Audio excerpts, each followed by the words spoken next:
Hukumnya adalah idgham mutajanisain shaghir. Nah, jadi huruf mad itu jumlahnya ada 3. Apa-apa saja. Perhatikan media gambar di samping.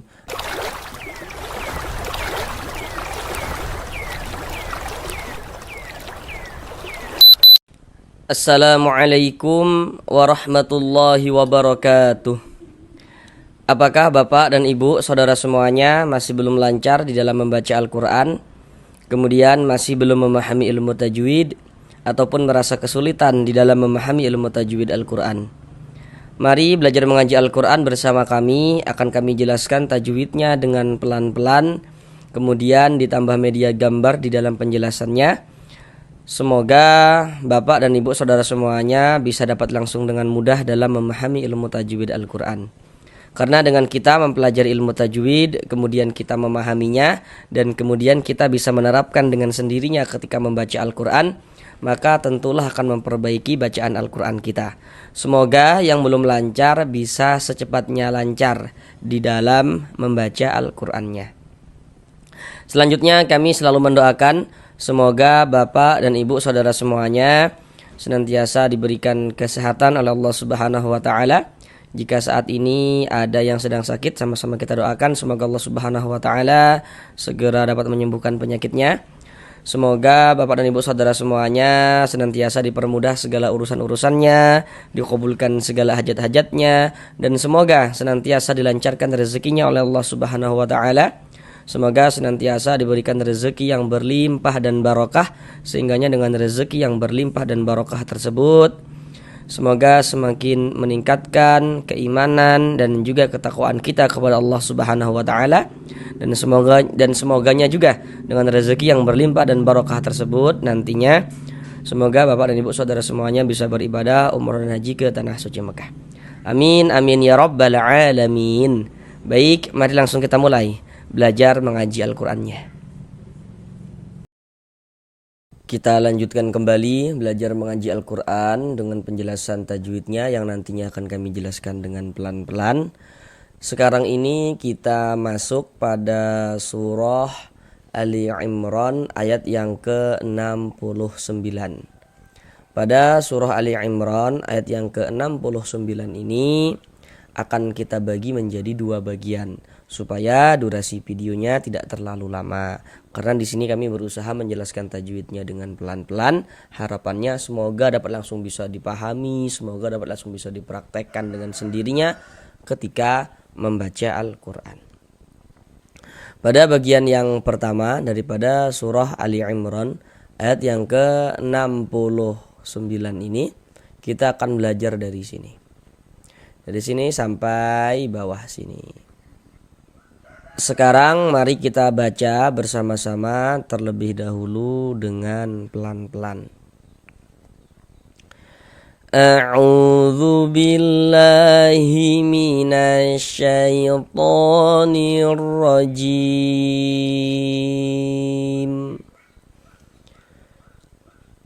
Bismillahirrahmanirrahim.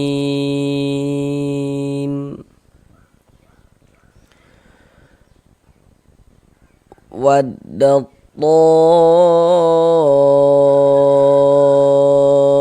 ta'ifatum min ahlil kitabi law yudillunakum.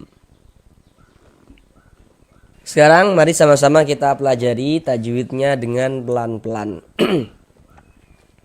Yang pertama di sini ada huruf ta, sukun. Huruf ta tanda sukun tuh seperti ini, huruf sukun, atau biasanya itu lebih populer disebut dengan huruf mati. Jadi huruf sukun, huruf mati, maksudnya itu sama saja, tandanya itu seperti ini. Nah, supaya tidak bingung ya. Di sini huruf ta sukun, setelahnya bertemu dengan huruf to. Nah, kalau ta sukun bertemu dengan huruf to, maka itu hukumnya adalah idgham mutajanisain shaghir. Nah, idgham mutajanisain shaghir. Karena bertemunya dua huruf yang dari segi makhrajnya itu dia sama, kemudian dari segi sifatnya itu dia berbeda. Kemudian huruf yang satunya itu dia sukun, dalam keadaan sukun nih. Kemudian huruf yang satunya itu dia berharokat, atau huruf yang satunya itu dia mati dan huruf yang satunya ini dia hidup, seperti itu. Maka cara membacanya, huruf ta ini dimasukkan ke huruf to, melebur ke huruf to, sehingga kita baca waddat to, to langsung masuk ke huruf to. Jangan dibaca waddat to gitu, jangan, salah ya. Kita baca waddat to seperti itu. Di sini to dibaca panjang. Ini namanya adalah mad wajib muttasil. Namun pada awalnya namanya adalah mad tabi'i. Kemudian dia berubah nih menjadi mad wajib muttasil. Nah, apa sebabnya kayak gitu? Sekarang yang perlu untuk kita ketahui dulu, kenapa kok to dibaca panjang? Nah, tanda panjangnya to itu apa? Kayak gitu. Sekarang perhatikan media gambar di samping. Di situ ada bacaannya rumus mad tabi'i atau mad asli. Jadi mad tabi'i atau mad asli itu dia memiliki 3 huruf mad. Nah, jadi huruf mad itu jumlahnya ada 3. Apa-apa saja? Rumus 1 warna hitam, huruf ya sukun, sebelumnya harokat kasroh atau tanda baca kasroh. Jadi kalau kita baca Al-Quran ada ya sukun, sebelum ya sukun ada huruf yang memiliki harokat kasroh, maka huruf yang memiliki harokat kasrohnya dibaca panjang.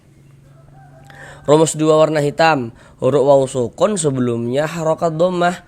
Jadi kalau ada huruf waw sukun, sebelum waw sukun ada huruf yang memiliki harokat dhammah, maka huruf yang memiliki harokat dhammahnya dibaca panjang. Rumus 3 yang warna hitam, huruf alif, sebelumnya harokat fathah. Jadi kalau ada alif, sebelum alif ada huruf yang memiliki harokat fathah, maka huruf yang memiliki harokat fathahnya dibaca panjang, kayak gitu.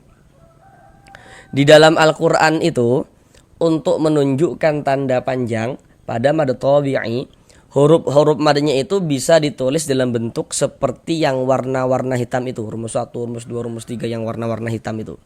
Yang maksudnya itu, dari segi tulisan, huruf madnya itu ada, kelihatan, dapat kita lihat gitu. Jadi dari segi tulisan dia ada gitu. Kemudian pada mad tabi'i, untuk menunjukkan tanda panjang, bisa juga huruf-huruf madnya itu dia tidak ditulis dalam bentuk seperti yang warna-warna hitam itu. Namun untuk menunjukkan tanda panjang, huruf madnya itu hanya dikira-kirakan, diganti dengan tanda-tanda panjang seperti yang warna-warna biru itu, seperti yang rumus 1, rumus 2, rumus 3 yang warna-warna biru itu. Tentunya sesuai dengan kotaknya masing-masing ya. Jadi pada dasarnya rumus 3, rumus 1, rumus 2, rumus 3 yang warna-warna biru itu, nah itu pada dasarnya adalah yang warna hitam. Atau supaya mudah untuk kita pahami, pada dasarnya adalah jelmaan daripada yang warna hitam. Nah kayak gitu kalau pada mad tabi'i. Dan nanti kalau misalnya yang memakai, misalnya nih, yang memakai rumus-rumus tersebut adalah huruf hamzah, nanti dia menjadi mad badal kalau kayak gitu. Nah, kalau tidak ya tetap menjadi mad tabi'i kayak gitu. Sedangkan to ini dibaca panjang, penjelasannya itu terletak di rumus 3 yang warna hitam. Nah, kami jelaskan sekali lagi dengan pelan-pelan rumus 3 warna hitam. Di rumus 3 warna hitam di situ kan dapat kita lihat ada huruf alif. Sebelum alif di situ ada harokat fathah kan ya, ada tanda baca fathah kan, baris miring tuh. Kemudian di bawahnya di situ ada titik-titik kan. Nah, titik-titik di sana itu maksudnya itu letaknya huruf yang dibaca panjang sebab dia memiliki harokat fathah, sebab dia memiliki tanda baca fathah itu tadi. Tapi kita perlu memahaminya dari awal. Nah, jadi kalau kita pahami dari awal secara keseluruhan, yakni kalau kita baca Al-Quran bertemu alif, sebelum alif ada huruf yang memiliki harokat fathah, maka huruf yang memiliki harokat fathahnya dibaca panjang. Seperti itu. Contoh nih dalam bacaan tuh seperti ini. Baca Al-Quran kita bertemu dengan huruf alif. Nah ini huruf alif ini. disambung dengan huruf to. Namun kita jangan berfokus pada sambung menyambungnya, jangan ya. Nanti ada huruf alif yang disambung, ada huruf alif yang tidak disambung kayak gitu. Yang terpenting ada alif dulu. Baca Al-Qur'an bertemu alif nih. Sebelum alif sebelah sininya nih ada ini nih, ada harokat fathah baris miring nih, namanya harokat fathah, atau biasanya disebut juga dengan tanda baca fathah atau baris fathah, itu maksudnya sama saja, yakni si fathah kayak gitu. Jadi kalau kita baca Al-Quran bertemu alif, sebelum alif ada huruf yang memiliki harokat fathah, maka hurufnya dibaca panjang. Untuk di sini huruf yang memiliki harokat fathah adalah huruf to, sehingganya huruf to dibaca panjang. Nah, kemudian ini kan pada awalnya dia namanya mad tabi'i sesuai dengan rumus 3 warna hitam. To kayak itu dipanjangkan 2 harokat. Namun mad tabi'inya itu bertemu dengan ini, dengan huruf hamzah, tapi dia dalam satu kata atau dalam satu kalimat. Maka dia berubah menjadi mad wajib muttasil. Mad wajib muttasil itu panjangnya wajib minimal dibaca dengan panjang 4 harokat. Jadi panjangnya itu 4 sampai dengan 5 harokat. Nah, paling pendeknya mad wajib itu minimalnya dibaca 4 harokat. Enggak boleh dia dibaca dengan 2 harokat atau kurang dari 4 harokat tuh enggak boleh gitu. Jadi 4 sampai dengan 5 harokat panjangnya. Wadda'ifatum. Kemudian ini ketika kita mengucapkan huruf fa, itu ada nafas yang mengalir ya ketika kita mengucapkannya. Fa, fi, fu, fa. Fa ini kita baca ifatum, karena huruf fa ini diantara sifat huruf fa adalah memiliki sifat hamas seperti itu. Kemudian di sini tanwin setelahnya huruf mim. Perhatikan media gambar di samping.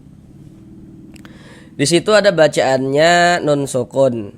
Kemudian juga di situ ada bacaannya tanda baca tanwin. Dan seperti yang kita lihat, bahwasanya tanda baca tanwin itu memiliki 3 bentuk tanda baca.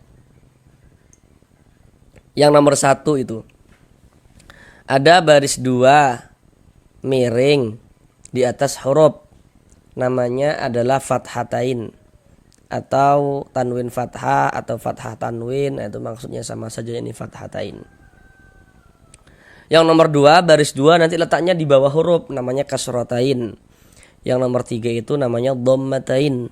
Nah, jadi kalau kita membaca Al-Quran, setiap bertemu dengan huruf nun sukun atau setiap bertemu dengan salah satu tanda baca tanwin, maka di situ terjadi hukum tajwid dengan kita memperhatikan huruf setelahnya.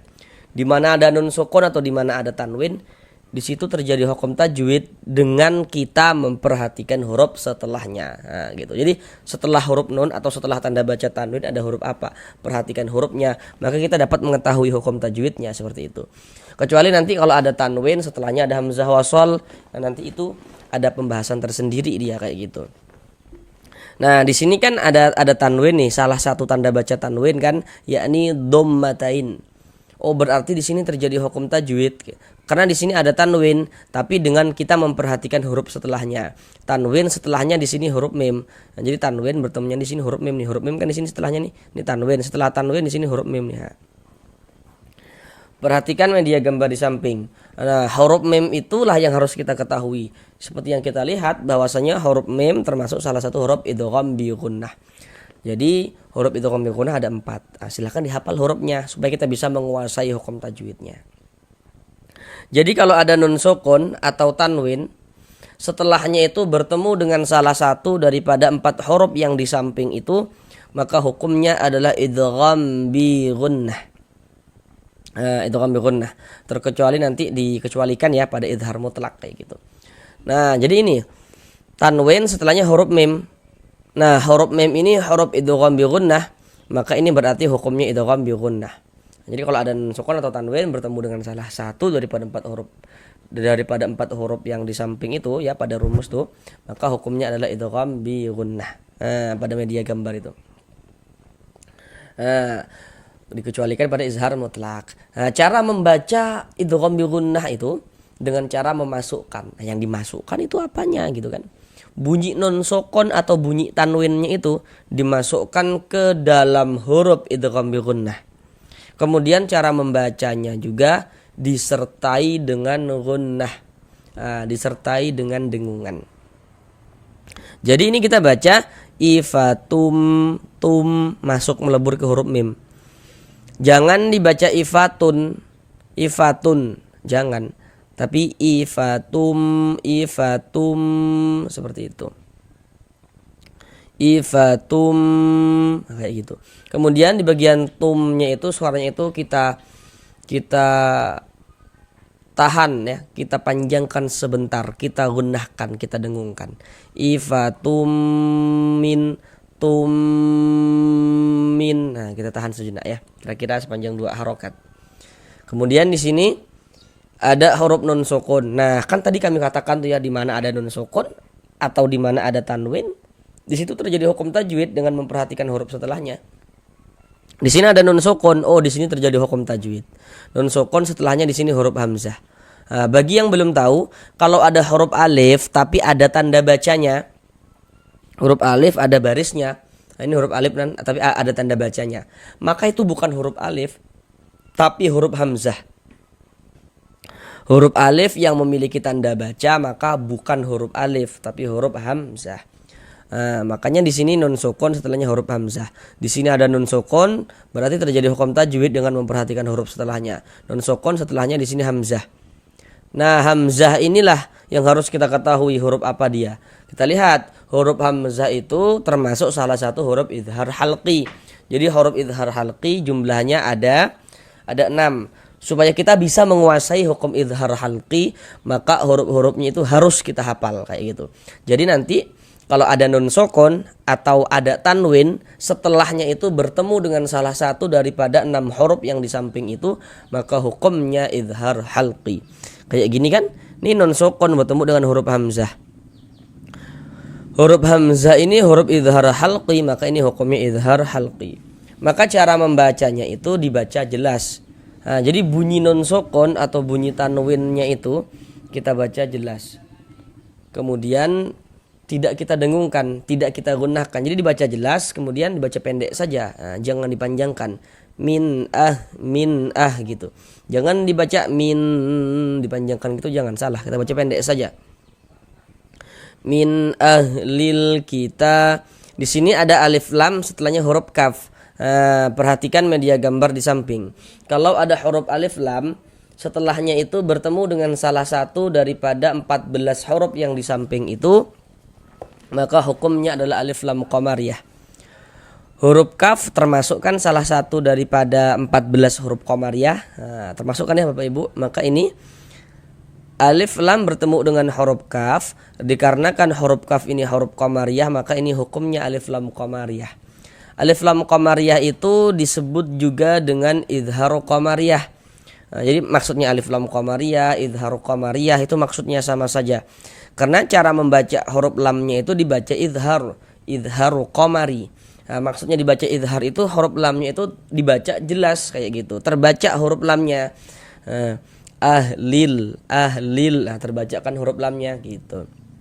Kemudian kita ta dibaca panjang. Kenapa kok ta dibaca panjang? Apa tanda panjangnya ta? Sekarang perhatikan media gambar di samping. Perhatikan rumus 3 yang warna biru. Rumus 3 yang warna biru. Jadi kalau kita baca Al-Quran, bertemulah kita dengan huruf. Di atas huruf tersebut ada tanda seperti ini. Tanda harokat fathah. Tanda baca fathah. Tapi bentuknya berdiri seperti ini, berbentuk alif kecil seperti ini. Oh, menandakan huruf itu kalau di atasnya ada tanda seperti ini, dia dibaca panjang. Sehingganya ta dibaca panjang. Ini namanya mad tabi'i, dibaca dengan panjangnya 2 harokat.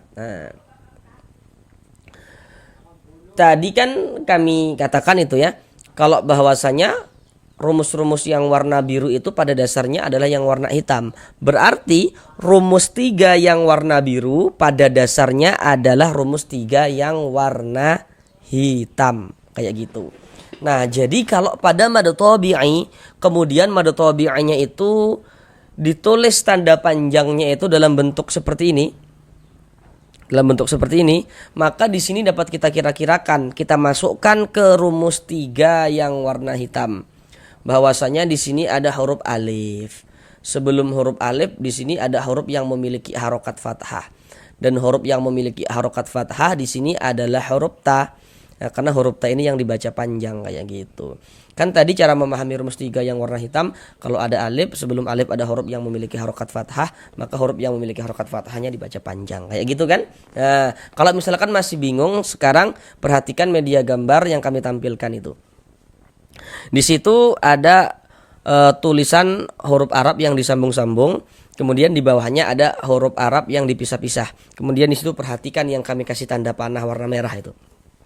Nah, dapat kita lihat kan di situ ada huruf alif, sebelum alif ada huruf ta yang memiliki harokat fathah. Nah, jadi huruf yang memiliki harokat fathahnya adalah huruf ta gitu. Karena kan kalau ada alif, sebelum alif ada huruf yang memiliki harokat fathah, maka huruf yang memiliki harokat fathahnya dibaca panjang kayak gitu. Nah, untuk Al-Qur'an yang kami tampilkan di samping itu ya. Nah, di situ kan ada huruf Arab yang disambung, ada huruf Arab yang terpisah-pisah, ada huruf Arab ya, ada huruf Latinnya juga gitu ya. Nah, mana tahu berminat, nanti produknya telah kami cantumkan di dalam produknya telah kami cantumkan di dalam video ini kayak gitu. Mana tahu nanti berminat untuk memilikinya seperti itu. Nanti bisa langsung diklik dan bisa langsung dibeli. Itu sangat bagus sekali. Itu sangat bagus sekali untuk dimiliki di rumah bagi yang belum lancar dalam membaca Al-Quran, untuk latihan supaya bisa segera lancar kayak gitu. Nah, produknya telah kami cantumkan, Al-Quran Duo Arabic. Nah, kemudian kalau misalkan masih bingung juga gitu ya, kalau masih bingung, kita pahami yang mudah-mudah saja dulu gitu. Oh, huruf itu kalau di atasnya ada tanda seperti ini, maka huruf tersebut dibaca panjang. Udah kayak gitu ya. Oh, huruf kalau di atasnya ada tanda seperti ini, maka huruf tersebut dibaca panjang kayak gitu. Pahami dulu yang mudah-mudah gitu. Kalau misalkan masih belum paham, pahami yang bisa dipahami, pahami yang mudah-mudah dulu kayak gitu. Kemudian di sini huruf waw sukun sebelumnya harokat fathah. Nah, perhatikan media gambar di samping, huruf lin itu ada 2. Perhatikan yang di kotak nomor 1. Nah, yang di kotak nomor 1. Di kotak nomor 1 kan di situ kita lihat ada waw sukun, sebelum waw sukun ada harokat fathah. Maka waw sukun yang sebelumnya harokat fathah adalah huruf lin. Contoh dalam bacaan tuh seperti ini. Di sini ada huruf waw, ada tanda sukun. Sebelum waw sukun di sini ada harokat fathah. Huruf waw sukun sebelumnya harokat fathah, maka huruf waw sukunnya adalah huruf lin kayak gitu. Maka kita baca lunak, lembut. Huruf waw tanda sukun tuh seperti ini. Sebelumnya harokat fathah, maka huruf waw sukunnya huruf lin. Lau yudillunakum. Kemudian di sini lu dibaca panjang. Kenapa kok lu dibaca panjang? Apa tanda panjangnya lu seperti itu? Sekarang perhatikan media gambar di samping. Sekarang perhatikan rumus 2 yang warna hitam. Kami ulangi sekali lagi cara memahami rumus 2 warna hitam. Di rumus 2 warna hitam, di situ kan dapat kita lihat bahwasanya di situ ada waw sukun. Sebelum waw sukun ada harokat dhammah, di bawah harokat dhammah di situ ada titik-titik. Nah, titik-titik di sana itu maksudnya itu letaknya huruf yang dibaca panjang sebab dia memiliki harokat dhammah itu tadi. Tapi kita perlu memahami secara menyeluruh rumus 2 warna hitam. Jadi kalau kita pahami secara menyeluruh, yakni kalau kita baca Al-Qur'an bertemu waw sukun, sebelum waw sukun ada huruf yang memiliki harokat dhammah, maka huruf yang memiliki harokat dhammahnya dibaca panjang kayak gitu. Contoh dalam bacaan tuh seperti ini. Baca Al-Quran kita bertemu waw sukun, ada huruf waw, ada tanda sukun. Sebelum waw sukun ada ini, ada harokat dhammah, ada tanda baca dhammah. Jadi kalau ada huruf waw sukun sebelumnya ada harokat dhammah, maka huruf yang memiliki harokat dhammah dibaca panjang. Nah, ini namanya harokat dhammah nih, atau tanda baca dhammah atau baris dhammah. Di sini huruf yang memiliki harokat dhammah adalah huruf lam, maka huruf lam ini kita baca panjang kayak gitu. Lau yudillunakum, nah, kayak gitu. Mad tabi'i panjang 2 harokat sesuai rumus 2 yang warna hitam. Kemudian di sini ada tanda waqaf, bentuknya itu qaf dengan lam yang bermakna al-waqfu aula, jadi maksudnya berwakaf lebih utama. Jadi kalau menemukan tanda waqaf seperti ini, maka yang lebih utamanya kita berwakaf dulu, berhenti dulu, ambil napas baru lanjutkan lagi bacanya. Itu lebih utama. Sekarang mari kita baca bersama-sama sekali lagi dari awal. Waddat ta'ifatum min ahlil kitabi law yudillunakum. Sampai di sini belajar mengaji Al-Qur'annya, sampai bertemu di pelajaran yang berikutnya. Assalamualaikum warahmatullahi wabarakatuh.